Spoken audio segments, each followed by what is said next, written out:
guys, and welcome back to another episode of Rebuilding Wimbledon. If you're still enjoying the series at this stage, do drop a like on the video. That'd be fantastic. If we could get 400, that would be even better. Now, this month, it's been all about League and Cup. We've played in the FA Cup a few times, we've played in the League a few times, and it's been a bit of mixed martial arts. No, what the hell am I talking about? It's been a little bit just mixed in the results. Anyway, enjoy the highlights of the games we played this month, and I'll join you guys in a sec for our first leg away in Germany against Schalke. Back to Neves on the edge of the box again, to Diallo this time. Oh, good strike. Not over the line, hits the post. Manquillo of all people puts it in. Wimbledon 1, Hartlepool United 0.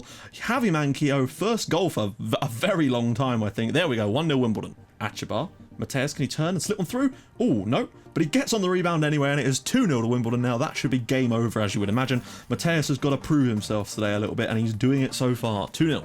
Slips it for Mateus. Oh, Benzman off the post, and Eisler on the rebound. Wimbledon 3, Hartlepool United 0. Philip Eisler's 5th goal of the season. He just gets goals. It's just what he does. Headed on, and it's in the back of the net. Amazingly, Hartlepool have scored with their first shot of the game that was of any note. Chris Manning with the goal, and Hartlepool have one back, amazingly. Now, Frascoli actually takes the free kick. Manquillo's in again, brings it down. Oh my goodness! 4-1 to Wimbledon, and Javi Manquillo scored twice. That is very, very surprising. And there we go, Wimbledon 4, Hartlepool United 1. We're through to the next round, pretty damn comfortable. Bishop lumps the. Oh, you dare! You dare! I give up. I'm serious. I don't even know what to say. Huddersfield 1, Wimbledon 0. Rodriguez. Baltam finally 1-1. Took them scoring for us to actually pull our fingers out and get the equaliser. We have done it. Now we have to go on and win this. Back up with Everton. He's got to just do something today. Whips the ball in. Fabio! 2-1 to Wimbledon here in Huddersfield, and that is what we need. But Brian Gomez looks to be injured, and that is not so good. Well, there we go. Huddersfield 1, Wimbledon 2. Thank God we turned that game around. He turned it around the side. Oh, goes for Fabio instead. Fabio's through. Baltam in on the rebound. I can't believe they keep missing those one-on-ones, but it doesn't matter because Baltam hits his 20th of the season and bails us out there. Wimbledon 1, Leicester City 0. And for Kenneth, needs that run down the side. That run is made by Peter. Peter's put it in the back of the net. Wimbledon 2, Leicester City 0. Peter's 18th goal of the season. He carries on scoring, and that is very good. There we go. Wimbledon 2, Leicester City 0. Comfortable win, doing what we needed to do.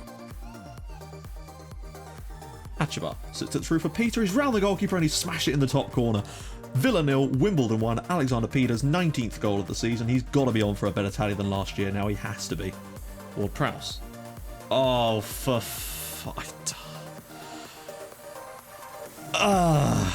really? Free kick rebound goal? Christ. Haji steps up and score. I actually cannot believe it. Like, what is going on? Well, there we go. Not really sure what else I can say after that, apart from what the fuck. Drops it off on Mateus. He's got that run into the channel from Everton. He's through. Everton's through. Can he get on the rebound? Yes, he can. Wimbledon 1, West Ham 0. The 10 men have the lead, and it's Everton with only his 2nd goal of the season. We've got the lead here, amazingly. Pulls it back. Eisler's in there. Salvi decided to give him 20 minutes to get some fitness back, and he's immediately provided us with a 2nd goal to add to our lead. Oh, ball in, and Eisler's in there again, and it's 3-0. Wimbledon 3, West Ham United 0. We've played this game 75 minutes with 10 men. Well, there we go. Wimbledon 3, West Ham 0. 10 men for most of the game. Weakened side, and we've still smashed them 3-0. Salvi getting an assist off the bench as well, which is great. Right, guys, we are back, and question of the day is this. How did you do on your GCSE/A levels? I cannot for the life of me remember what I did on my GCSEs. It was literally like 10 years ago. Yeah, so I have no idea. I know I got a B in maths. That's what I do know. As for A level, I got a C in business and an E in history and an E in computing. Still going to uni though, because I retook general studies, and that's the real quiz. So how did you guys do on your GCSEs or A levels, or even at uni as well? Do let me know in the comments, and if you have any ideas for a question of the day, drop those in the comments too with the hashtag QOTD. So in terms of league fixtures this month, we obviously had a few of them. Now Guardiola has actually been appointed Manchester United manager. I don't know why it's not showing up here. I'm certain he has.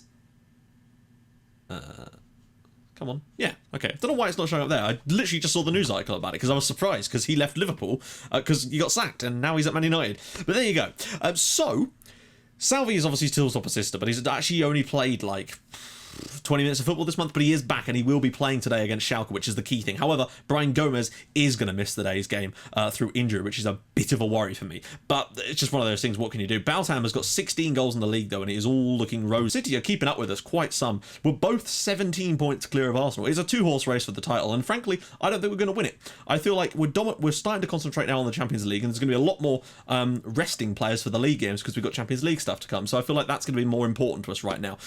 Real Madrid and Brendan Rodgers came in for Aeseki again right at the end of January. Thankfully, there was not enough time for anything to happen because they were really serious about it. Presumably, he just wanted some really honest signings. It's about the character of these signings. So, frankly, he's doing a bloody good job at Real. They're dominating. Top goal scorer at the moment is Baltan with 20. Peter has 19. Fabio has 13. And Salvi has 8 assists. Salvi has 31 now because he came off the bench against West Ham and grabbed himself a goal. We were down to 10 men from the 15th minute because Tolson got sent off. Even the game didn't seem to know why. But there you go.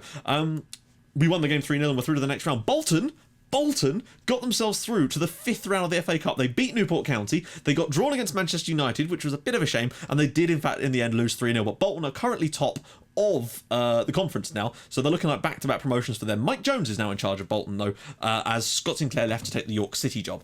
Last 5 games, Achabar, who's standing in for Roman Masek, is doing an extraordinary job in there. And very, very well done for him. I had a choice between registering and not registering Masek for the next stages of the Champions League, but I wasn't sure when I'd get the chance to do anything like that again, so I thought we'd best register him anyway, just to be safe. So we've got a weekend side out there, but we'll switch things around. So we've got Peter, what? Where's Baltam? Nah, mate. What are you thinking, game? No way in hell we're playing like that. Why don't we just put Aeseki in? He's a really good player. Achabar's brilliant in the middle at the moment. So Ballesta's going to have to come in with Cabrera at the moment because Bonnie picked up a slight knock as well. I don't know if he's fully fit yet. Oh, he actually is. Okay, interesting. He'll certainly have to come off the bench at a later date, though. So we've got a team of Peter, Fabio, Baltam, Salvi, Achabar, Farmer, Rodriguez, Ballesta, Cabrera, Aeseki, and Gafrascoli on the bench. Langura, Manquillo, Everton, Mateus, Eisler, Van den Heuvel, and Bonnie. That's pretty much what I'd want from my bench. Now, you notice we've trained defensive positioning. We are playing away from home, so I've decided for today's game we're going to go with this method because it's a way we just want to make sure we do what we do. However, we are going to play at a higher tempo. Now, the reason for this is because my assistant in the pre-match backroom advice thing suggested that we actually do that to unsettle them. So I'm going to give it a crack and see if it works. Obviously, other things can come into that as well, but that was one of the things they recommended trying. So we're going to start that one off from the beginning here, and just I should have changed it when we got in the game so it didn't mess anything up, but what can you do? I'm a little bit nervous about this, to be honest. So they've got Barbosa and Romero, Berge, Gis, they've got Tielemans, Donsa, who often ends up at Man United, I swear, on many saves, unless it's a regen. No, I swear he plays for Man United a lot on these saves. Mello, Gimba, Kuhlman, a guy called Lewis, Oliver Lewis, who is an American. That's kind of cool. And Akandu in goal. Hodzic, Emerson. Wow, okay. Baron Bergkamp. Gotta love it. Bulster, Ivan, and wow, that is a classic. That is a glorious name. Ertugrul Karabulut. Interesting stuff. Anyway, it's the away leg. So the fact is, we've got to come here. I know you might think, well, we should go out and attack this. I don't think that's a very smart plan. I think we should come here and play like we did when we went to the Allianz against Bayern. Try and just keep them from scoring loads of goals against us, because the fact is, they've still got to come to Wimbledon and do their best against us. And if we can escape here with anything except a defeat, then it's a good result in my book. And that's what we've got to try and work on today. We're going to try and hassle them about, not close them down too much, but we are going to play at a high tempo to try and unsettle them a little bit. We'll just have to see how it goes. Now, as you know, we've had some pretty piss-poor luck in terms of the Champions League. I feel like over the 2 games we've played in this sort of level of the game, we're already playing quite direct, so I don't want to do it too much. We've had 2 sets of ties at this stage in the tournament already in this save, both of which we've gone out, and Monaco probably was more deserving than the PSG one. We did very well. Fabio. Yo! Is that the beginning of the bad luck starting again? Great strike from Fabio, though. Apart from the part where it missed. But the point is, he's got the strike away. It's been pretty dull for the most part. We've got a tiny tad more possession. We're completing a few more passes, which is fine for now. We'll look at the Pro Zone stats at around about the half an hour mark, as we always do, to see if we can rustle up something in this game. Because at the moment, we've apparently hit the target once. I don't think it was that, though.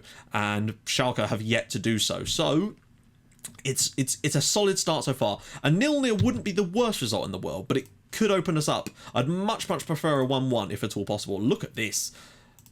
Okay. This is the thing. We're going to go to the right, but I'm also going to just drop that tempo. I don't know, maybe we should just close down a tiny bit more. Just to try and hassle them off the ball a little bit. We'll have to play it by ear. If we fall a goal down, we might have to come out a little bit, but not overdoing it still. It's just baby steps. We've got to be positive about this, but at the same time, we also don't want to go so positive that we end up just throwing it away in the first leg. Because frankly, over that first half, we've started to gain a lot more possession than them, and a lot more pass completion as well, which is very interesting.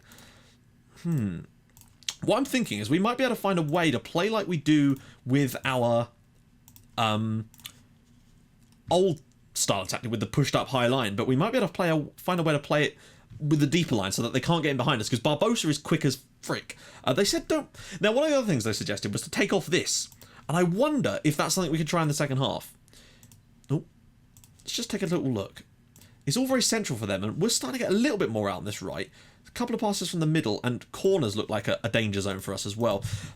Taking off the work ball into the box one was another one of the options that my assistant and my backroom staff recommended midweek. I've started looking at those a little bit more, because we've actually turned some games into huge results by doing it. The 7-0 against West Ham, the reason we got those extra goals for my money was because of me taking into account some of the advice I'd seen in those backroom advice meetings. Sometimes they can be very useful. Sometimes it feels like they're just trotting out the same crap every time, though. Okay. Tielemans. Geis. Gabriel. Oh, watch out, that ball through the middle. Uh-oh. Mellow out wide. Come on, guys. Don't let... The problem is, when you defend and play the deeper line, generally when we can see goals, it's from the crosses. Like that. Schalke 1, Wimbledon 0. Right, we're going to have to go for it now. I don't want to lose this game 1-0. 1-0 is very, very difficult. I know that it's not as bad as 2-0, but I just... it just feels like in these games, if we play the high line, they will have inevitably played one over the top and we'll have conceded like that. But when we play the deeper line, they'll just play it out wide and abuse the low crosses, which we used to suffer from a lot during the early stages of this save. Keeper probably could have just stuck a hand out to that, really, but Romero gives Schalke the lead here. Okay. Let's just... Oh, god damn. Right, okay. We're going to go back to this tactic, and we are going to play a little... The other thing they said was wider, and I do wonder about maybe doing that. We're going to go to that. We're going to go to this, though, just to be sure. And we're going to try and see what we've got for the rest of this game. See if we can make a difference. I don't know. They're 4-4-2. Maybe we can get them through the middle. Maybe that's a better approach than what we were doing before. Maybe just try and go through the middle of them. Nope. Baltam's not had the best game so far. It's very, very even. They have had that clear-cut chance, though, and that's the thing. Okay. Salvi. We've got Everton on the bench. Salvi's looking frustrated, but he's had a better game than Imran Baltam has, and I wonder if maybe just getting Eisler on for him might not be such a bad idea. Trying to shake things up a little bit here. We've got Kenneth, but Fabio's actually playing well and looks fired up. I might get Peter off for Mateus and go with that for now. Peter was the hero against Bayern in Germany, but we're just not looking that good. Again, in Europe. It boggles my mind. Right, here we go. Bias. Oh my god, if we got a 1-1 draw here, there would be no excuse for us not going through to the next round in the home leg, because that gives us so many ways to go on, Mateus. But chance was there. The chance was there. We're looking a bit better now. We're creating a few more opportunities. Eisler to Fabio on the edge of the box. If we continue to create chances and have some shots now, then I start to feel a bit more confident about us getting a goal back. Eisler, pull that across, mate. The chance was there again. Fabio should have gambled a bit more, maybe. I don't know. Baesta's looking a little bit worse for wear. The fact that we've played relatively well still overall in this game, for the most part, we've had more possession, we've had more passes. We're doing a lot of things right, but we've just not quite been able to fashion the chances today. I don't want to go more expressive, because often that can just lead to them bashing the ball wide, which we don't want. I might make one more change, maybe get Baesta off around about 80 minutes. Right, let's close down Patrizio Mello. Screw it, we're going to get him off now, because he's starting to really flag now. Salvi's done okay, and he is motivated. I know he's not got the best match fitness, but he needs the game time, really. A 1-0 defeat, it's not the end of the world. It isn't. But it could still be a lot better for us. A single goal right now for us makes us so much better for that second leg. I just don't think we're going to get it, though. Nah. Oh, God's sake. Like, we really do seem to have this weird hoodoo in European games where we're playing okay, we've done all right today, nothing special, but... Oh, he's offside. But it just isn't happening. It just doesn't seem to happen for us in European games, and I don't know why. We're playing okay. We're probably shading the game slightly. They've had the clear-cut chance. I don't know. I really don't know anymore. It just seems impossible to win games in this stage of the tournament. I don't think we've actually won a game in the knockout. What are you doing? I don't think we've actually won a game in the knockout stages of the Champions League yet, and I just don't know why. You know, we're quite comfortably... I reckon if we were in the same league as this lot, we'd probably beat them. But in these games, we seem to be completely or not even outclassed. We're playing okay. I don't know. Positivity, eh? Right, we're going to have to be positive and go into that second leg. Go out there and try and beat them. That's the only option we've got. We've got to go and win a game. God forbid. Anyway, we shouldn't sympathise. You've just lost the game. What a ridiculous thing to say. Go for a Scully. Why are you demotivated? You did not really do a lot. You only faced 2 shots and you let one in. Probably could have done better with it too. But that's just the way it is, isn't it, guys? So, next episode, it's going to be Gelsenkirchen, obviously, again. Now, look at the run. Man United, Liverpool, Chelsea, Tottenham in our next 4 matches. If we can come through that and still be top of the league, obviously, and we do have an FA Cup game in there as well, potentially, against Everton or Southend United.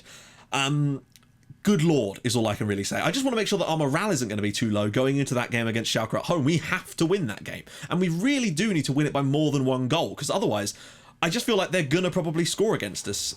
Because as much as we get good clean sheets, in Europe, we just seem to have a weird run. If we can beat Bayern 7-1, surely we can get past Schalke. Bayern are currently top of the Bundesliga. Still, but there you go. Anyway, if you have enjoyed this episode, despite the defeat, do drop a like on the video. That would mean the world to me. And if you're new to the channel, subscribe. That would be glorious as well. And I will join you guys in the next episode for the second leg against Schalke. We have to win. It's going to be more tense than anything else because I don't know what to do at this point. We're just... there you go. Anyway, I'll see you guys soon. Thank you so much for watching. Bye-bye.